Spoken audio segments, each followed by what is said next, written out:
قبل. سوري. يلا رجع العصير. يلا افتح. يلا امشي تعال. الله يعرف يفتح الجنطة. مساء الخير، شلونكم؟ ان شاء الله تكونون بألف خير. اليوم حاطت لكم الكحلة الزينة ونروحة وين؟ للمزرعة. اريد اصير هيك شي بنية ريفية. واني دا اكوي ملابس رودينا انحرقت ايدي. جتي رودينا شوفوها. لبسي فشي، احنا رايحين للمزرعة. لا لك شخ. يلا كشخي والنتيجة. هاي الشخة ما تصير ويا الأطفال. حلوة بالعكس. راح المزرعة فول اوبشن. يا صري مثل بتول هيجي، يعني حركات بسيطة ولبس بسيط ومزرعة حلوة. ها لو اقول لك كشخة. هذا بيسك اوتفيت عندي، هذا عادي. حبيباتي الحلوات، اني اليوم حاطه كحله ولابسه لكم ملابس كلش بسيطه وعلي سد الدفع. انت شنو تشرب؟ اقول انطيني تليفوني بالسله يمك. يلا مسوي حركات ومسوي فريزر شعرك. بالله رجاء لا تباعون على الكحله ابدا. ها بهذاك الفيديو حكيت وياكم وقلت لكم حتى انتم يعني جلب. المهم راح اعيدها لحد ما يسوون ابريشن. كتبوا لي راح اعيد هاي الكلمه كل مره. اذا القى بعد واحد يكتب لي راسا بلوك. ليش عصبيه؟ لانه تخبلت مالتي الرقم، الناس كلها دا تكتب لي عليه لان باعوا. هذا الرقم كان القديم مالت ماما مو، فهي كانت فاتحته حاطته على الانستا مالتها البيج مسويتها هيك بالبايو، يعني بالبيو يسمى على الالماني ما اعرف شنو بالانجليزي تقولي. وهي حاطه هاي الارقام الجديده، هي حاطتها دائما بالفيديوهات مالتها، من تسوي فيديوهات تحكي على مالتها المنتج اللي نزلته. مو هي تحط هذا الرقم جوا هيك بس رقم مو الماني. مو لا مو الماني. بالعراق واتساب بزنس. بالعراق اي هو هذا الواتساب بزنس. فانتوا دا تكتبون رقمي وكل مرات دا اطب اشوف الرسائل بس امسحها لان ما اقدر اجاوب. يعني ما اقدر اجاوب لان انا ما عندي علاقه، يعني ما اعرف شلون افهمهم. هي مو يعني شغله عندي طلبات. فذيك مره بنيه كتبت لي دا تريد تطلب من شغلات الماما منزلتها وهوايه يعني باليوم. ايه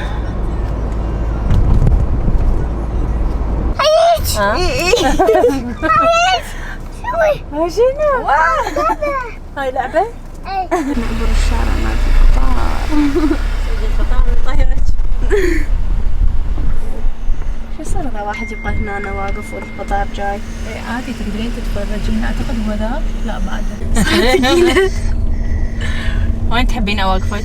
ابي انا اقطع. كيفك؟ وقف جنب الباب. لا تسمعون الشخير مالت علي اللي ورا؟ اي نعس. طبعا راح ناخذ من هنا. هاي ناخذها. يلا تعال. يلا كوكي صعد. يلا لولي صاحبي.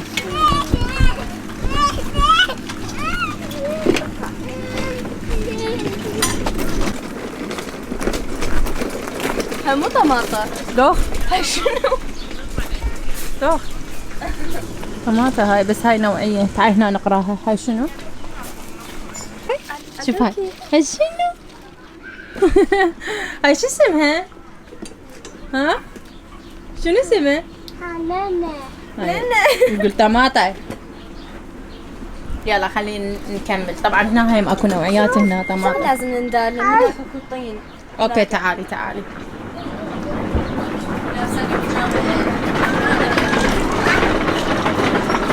ايه شو قد حلوة عملاقة هاي. نوعيات طبعا يعني اكو بيها.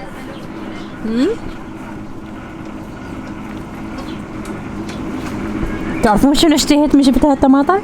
اشتهيت هاي الطاوة العراقية السوداء ونحرق بيها الطماطة حارقة من هاي الزينة وياها شاي مهيل. بشكله صاف ما يدري وين طببنا باعي ماما.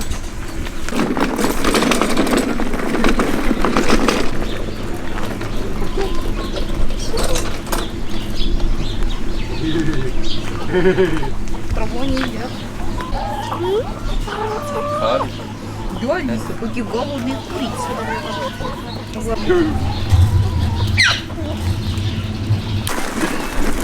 هاي الطماطة اللي على شكل فلفل، يصيحوا لها الطماطة الفلفلية. كيفي الطماطة الفلفلية. اسمها اوسكار، سموها اوسكار. اي اوسكار، هاي كان صديقنا من كنا صغار. بقى شلون حلوة. باي. شنو؟ تعال انتزي صورة. هاي نوعية مختلفة من الطماطة اللي هي تجي هيجي على شكل فلفل، هذيك تصير مدورة وها غير شكل. طبعا هواي اشكال بس عباك من تشوفوها تحسوها كأنه فلفل. وهاي نوعية ثانية.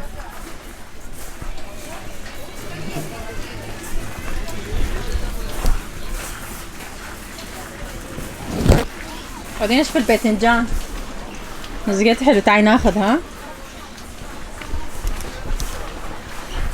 شوف الباذنجان هاي صغار كلش صغار،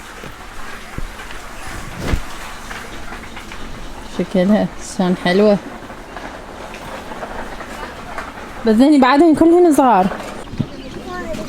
ليش؟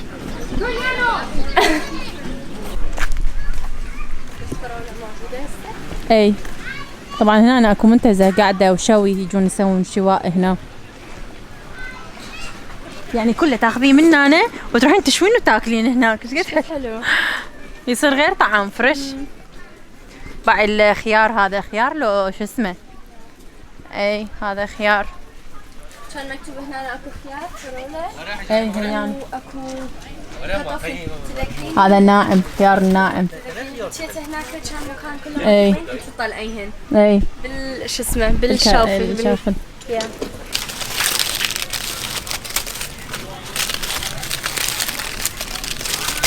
أكولة هتي، تعال خليك تقطع، تعال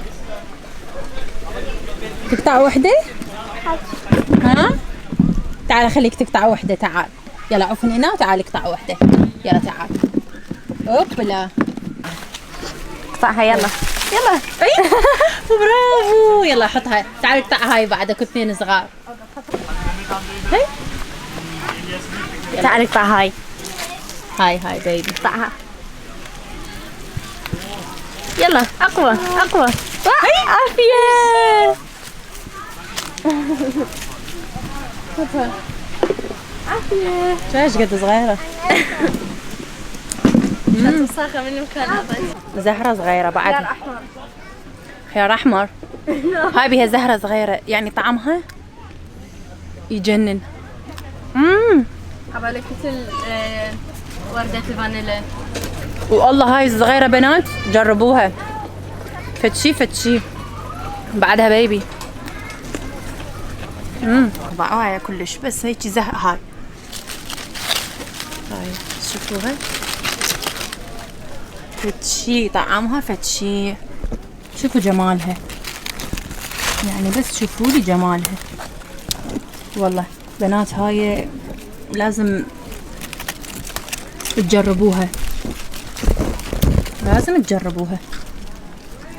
فتشي هاي شوية اكلتي بس اللي تبعي صار بيت. تعال غسلي هاي، تعال جيب ذني صغار، هذني طيبة بشكل. هاي شنو؟ قام يقرط. راح نتغدى خيار. عم نتغدى خيار احنا. والله افتحي لي شوية مي، شوية مو هواي. ها انت لازم تفركيها قوي. ايه شوية. هاي هي كوكي طيبة، بس فت طيبة مو طبيعية. اعطيني باع هاي. واو اعطيني شيء صغار. تازة طعم تازة يا جماعة، يعني حرفيا الخيار بالمزرعة غير شيء عن الخيار اللي ناخذه من الماركت. جايبت لكم الفلفل الأخضر. الفلفل الأخضر يعني من المزرعة. أنا واقفة ورا الكاميرا دا أقرط. لا يعني صراحة الفلفل الأخضر من المزرعة يختلف عن الفلفل اللي نشتريه بالبيت. مزرعة السعيدة. تعرفون قلب؟ هذا خيار حلو. يلا اخذ منك وحدة عادي. طبعا هذني اللي ناكلهن لا عبالكم قاعدين ناكل هيك، يعني خاف من نروح نريد نحاسب على هذني يسألون يسألون يم الكاسة اكلتوا شيء؟ نقول لهم اي اكل. الرقم مالت الخيار اللي كلناه. الرقم. بس علي يقولها وين طابوبتني امي بعد الفلفل. لا الصوت شلون تغير هنا. ايه بعد الفلفل ما شاء الله احمر. والله حلو. والله حلو. اكلها شنو؟ شوفي رودينا هالشنو. كبيرة عقبها. ما ادري تجي هاي صغيرة. تعال. هاي صغار. هذني. هاك. طبعا هذا كله فلفل. هسه احنا طلعنا من الفلفل. هناك اللي ورا طلعنا من الخيار. هسه راح نروح. هاي الطماطم هناك كنا يمكن شفناها مو؟ هاي العادية. هاي العادية. هناك اكو مكان كله طين. اكو حاطين بيه شوفين شو اسمه؟ بوتيتا. الشوفن. كرك. الكرك كانوا حاطين هيك هواي منهن انت تاخذين وتطلعين البوتيتا من الطين. شوفوا هم يكتبون على هاي البيوت الزجاجية شنو هنا اكو.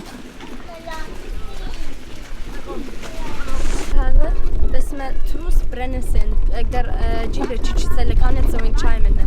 واو. برينسن. بعد الخس الالوان قد احبه هذا الخس. اي هذا الاخضر والاحمر. اي هاي نوعين هنا خس. هذا مغطيه بعده ما كبران.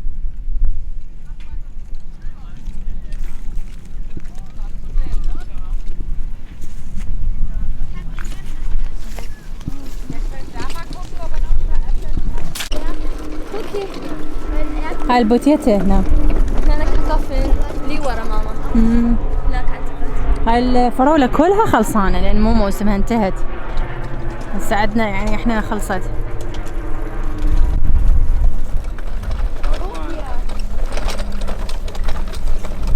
ودينا شوفي منا اذا واحد يحتاج. هذني الصغار ياخذ. شنو اكلت؟ انا اكلت هاي.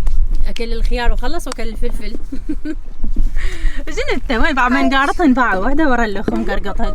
شو شنو هاي مقرقطهن. اي طبعا هنا ماكو ولا فراولايه فخلونا ننطلق نروح هناك نشوف شنو اكو. يلا السابع يعني نقدر نقص نشيل من عند. اي بعد انتهت ما مو اسمها. هسه حنروح من هناك نشوف شنو اكو خضروات وهالسوالف ونشوف اذا اكو عندهم العسل لانه اكو خلايا مال نحل فنشوف حتى ناخذ من عندهم. ما صوت العربانة وراي. بحس نفسي مثل الناس اللي عايشين على المزرعة كل يوم يطلعوني. عايشين بالمزرعة مو على المزرعة. العربي يلطم بالزاوية. دير بالك اقول ليش هذا قرنابيط. كل ساعة عايطة.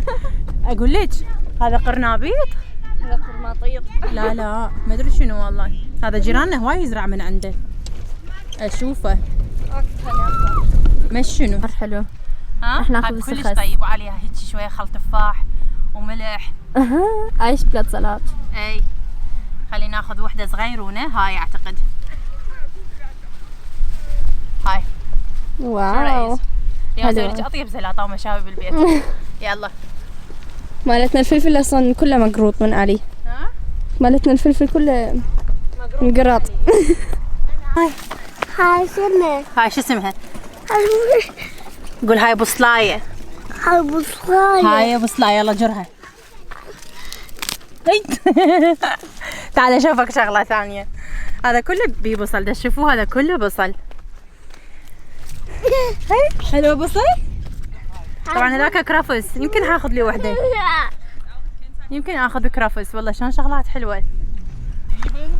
هاي البصل 3 انواع البصل الاحمر والابيض واكو واحد ثاني هيجي ميكسات صاير ما ادري شلون. فاني شنو راح اخذ؟ راح اخذ من هاي الحلوه ما شاء الله. جذرها ايش قد قوي. بعد الكرفس. اذا رحت تبين الريحان راح تتخبط عليه. مو ريحان هذا كرفس. هذا كله كرفس. لا تبين الريحان. اي طبعا بس هذا ما شاء الله كله كرفس. كله هي ومات اي بعد العضد مالته يخبل ما شاء الله. ليش اني من نزرعه ما هيك يطلع يموت؟ عندنا زرعنا نعناع بالحديقه. يلا نكمل. هذول جابوا هذا اريد اروح اكل على المزرعه كلها. هي هاي المزرعه السعيده مو؟ شوفوا الغيمة السوداء جاية، احنا يمنا هسه ماكو مطر شوفوا، بس ذاك المطر دا ينزل دا تمطر هناك. فهاي جاية علينا هسه راح تغسلنا غسلة من هاي الزينة. اي والله، وهواء عالي، شوفي الهواء. انا شعري يوم نزلته بس دا. واحنا راح نغسل احنا بالاخير. عادي. هناك شنو اكو بتيتها وما ادري شو، تعالوا نشوف يلا. هسه فاتوا ناس من يمنا كان عندهم كان بايدهم يقطين. كلمة قوية. فقلت لماما حتى اشتهيت المرقة. شوفي هذيك ايش كبراتها. خلينا نروح بسرعة لأن المطر راح يجي علينا. حتى نلحق بسرعة. لا احنا بدنا نروح له.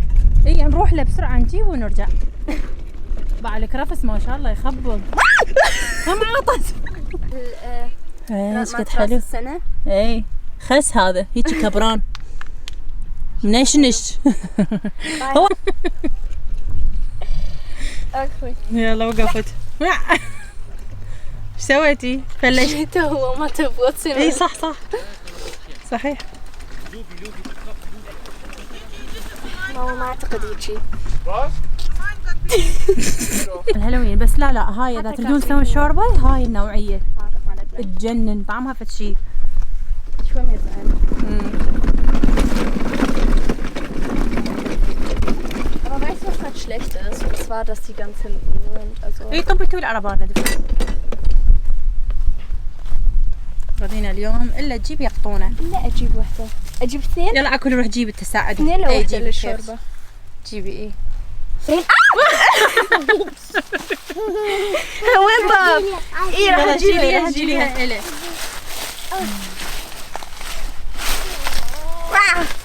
ترى قوية. شلتها. بس يعطيني الغدا.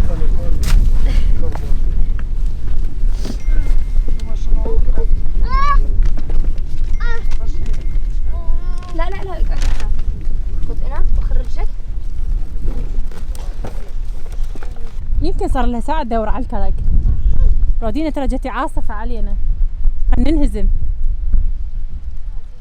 عادي. طبعا راح اسوي يوم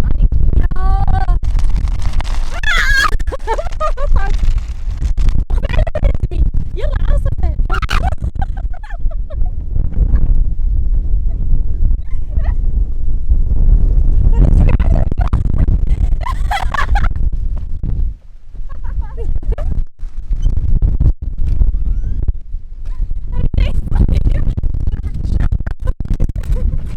انهزموا يلا ركضوا.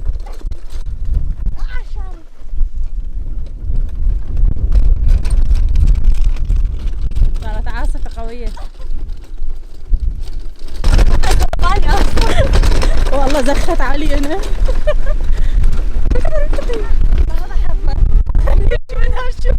العاصفة قوية جتي والله. الكل ختم. شوفوا المي القوة مالته يعني. لا شوفوا كانت بيضة قبل شوية بايش صار؟ علي خطية تبلل خاف. تعال حبيبي نشف بوجهي. يا ملابس. يلا حبيبي يلا لا تخاف. العربانة كلها بس يقضي خفته. ما راح اعوف لو ايش يصير. عافت العربانة وخذت اليقطين وعافت هذني اللي قاعدة. بس نفسها. اي وزن خلاص يلا. لحظة. قدامك اركض ركض. من بعيد طيني خوان من بعيد افتحها انا غادينا راح تروح للسيارة تركض واحنا نلحقها. وين السيارة اصلا؟ من لازم اروح؟ تندليها؟ اي خلا بس لا هو بس اكو اينغانج ماكو اوت. خلا جوياش علي ما يقبل. شنو؟ لا حبيبي لا تخاف.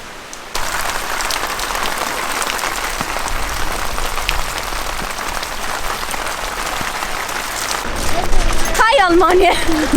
شوف السيارة عليها بخار. هاي ليش؟ لأن السيارة دافية وحارة الدنيا. هسه حوديك المكان بالبيت تسوين بيه يقطين. على هاي الغسلة. ماما لا تنسين افتح البقاع والطب رحت. هسه اجيب لك اياه. على هاي الغسلة الحلوة الا خليك تسوين العشاء اليوم. يلا اوكي. يلا صلي خلينا ننطلق. اصلا كله صور.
شوية عن المنتجات. شفت هواية من بنات تسألوني عليهم، بس قبل ما أحكي لكم نفتح الشباك لأنه الصدى يصير قوي.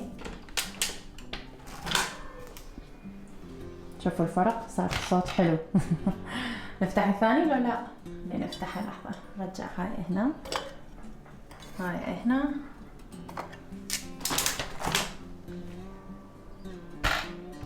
جوعتنا حلو صار. شوفوا خلي احكي لكم عنهن هسه. خلونا نبلش. طبعا هوايه من البنات شفت تكتبوا لي بالواتساب بخصوص المنتجات، طريقه الاستخدام وشنو المكونات وشنو المستخلصات الداخله بالكريم. راح احكي لكم بشكل مختصر، وان شاء الله الفيديو الجاي راح احكي لكم بشكل مفصل كلش هواي. واي سؤال عندكم بخصوص المنتجات اتركوا لي اياه فورا بالتعليقات حتى اسوي له سكرين، لان حقرا التعليقات مال الفيديو اليوم وحده راح اقراها. فشنو اريد من عندكم؟ اريد من عندكم تخلوا لي فقط السؤال، الاستفسار او راي اي شيء، واللي يستخدموه ايضا احتاج من عندكم ارائكم، شنو لاحظتوا عليه، شنو التغييرات اللي شفتوها، فقط اللي استخدموه. فاريد من عندكم تشاركوني بالتعليقات، تمام؟ وشنو الاشياء اللي عجبتكم بالمنتج والاشياء اللي ما عجبتكم بالمنتج. انا اتقبل السلبي والايجابي. بس اكو شغله كلش مهمه، انه المستخلصات الداخله بالمنتج شنو هي، راح احكي لكم عليها هسه. راح نحتاج الى هذا الكيس، هذا فقط للشرح. خلينا عاشت ايدك لولو، هسه يلا انتبهت على المناشف. شوفوا مسويت لي على شكل وزه. كانت هي ترتب هنا البارحه.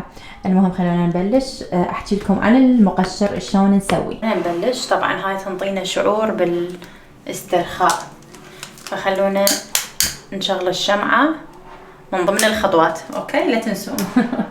من هذا الباكج اول شغله واهم شغله هو التقشير. يعني التقشير ما يصير يكون على بشره ناشفه، يعني ما يصير تشيلين التقشير وتسويه على بشره ناشفه، راح شويه تخلين بشرتك يعني تصير مثل عباك صدمه بالنسبه لها. اول مره لازم تسوين دوش ويكون الدوش دافي، او تسوين مثل الغسول بمي دافي، تمام؟ يعني المهم يكون جسمك والمسام مرتاح. هذا واحد. اثنين، هذا الكيس اللي هو كيس الحمام الخشن، يجي على شكل اصابع او هيجي تنلبس محفظه كامله.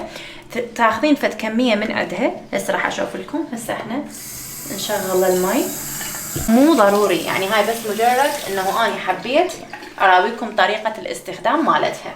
شوفوا تجيبون هذا الكيس ورا ما غسلتوه بمي دافي وجسمكم دافي. النواة مال التمر، حبه التمر هاي النواة مالتها، فالقوام مالته هذا هو شكله، تمام؟ يكون لونه اشقر تقريبا.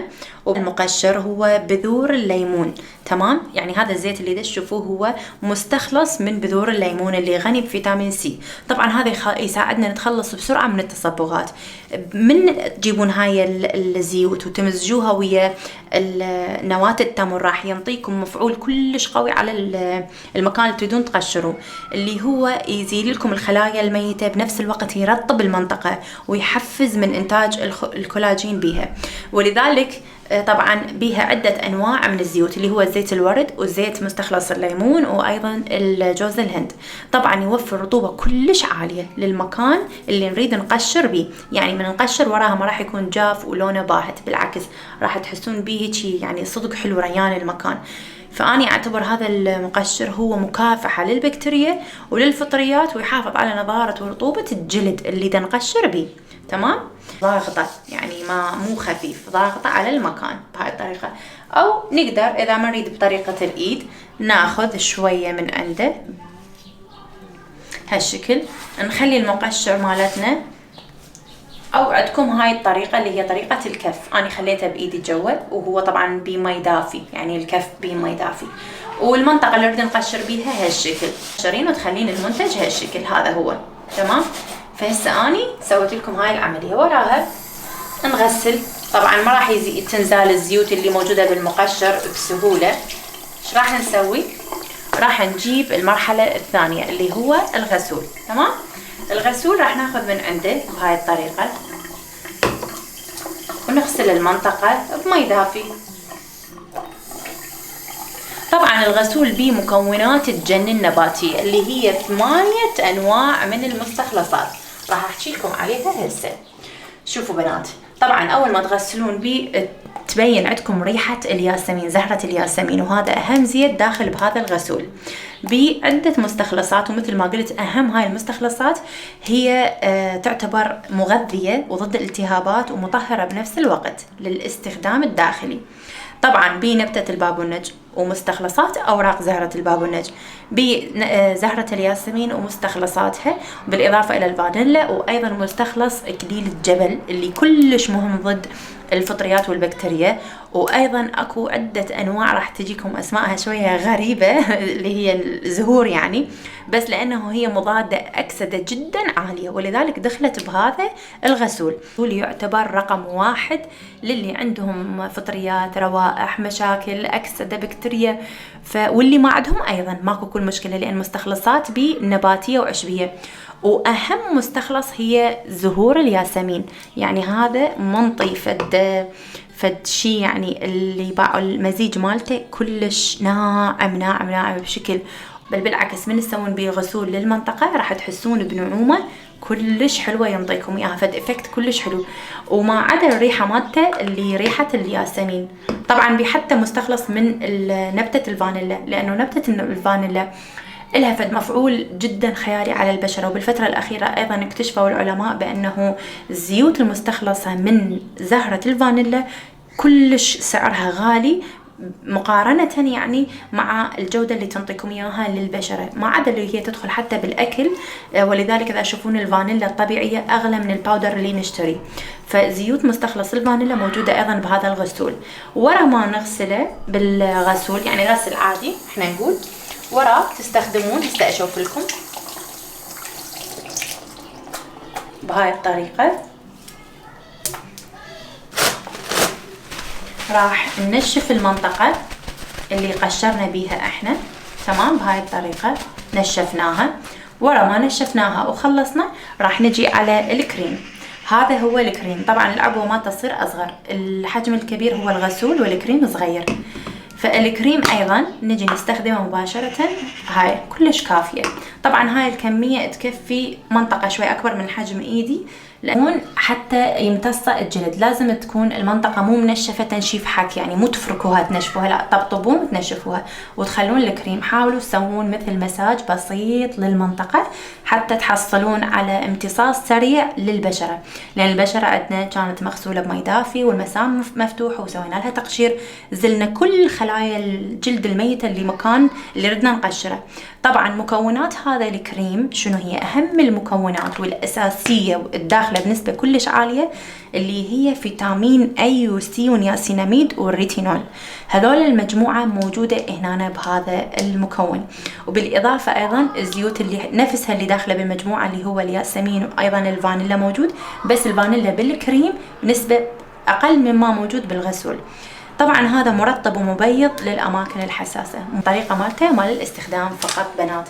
إذا حابين تطلبوا أنا حاطت لكم رقمي مال الواتساب، بعض المرات أتأخر عليكم بالرد، بعض المرات أرد عليكم بسرعة، فماكو أي مشكلة. الباكيت تجي بيه التعليمات مالته شلون طريقة الاستخدام، تقدرون تترجموها يعني، وأيضا المكونات مالتها والإرشادات الصحيحة للمنتج وكلش قد تستخدموه. وأيضا المقشر مالتهم وباكيت التامبون اللي بيه 18 قطعة. تمام. بعد الأسبوع الثالث تشوفون نتائج كلش حلوة ومرضية على البشرة مالتكم. طبعا هو مو للإيد، بس أنا حبيت أطبقه قدامكم حتى تشوفون. فقط هاي هي طريقة الاستخدام مالته. وأي سؤال مثل ما قلت اتركوا لي ضروري ضروري ضروري بهذا الفيديو، لأن راح أقرأ التعليقات وأسوي لهم سكرينات وأجاوبكم بالفيديو اللي بعده. تمام. وأنا أحبكم هواية وباي باي.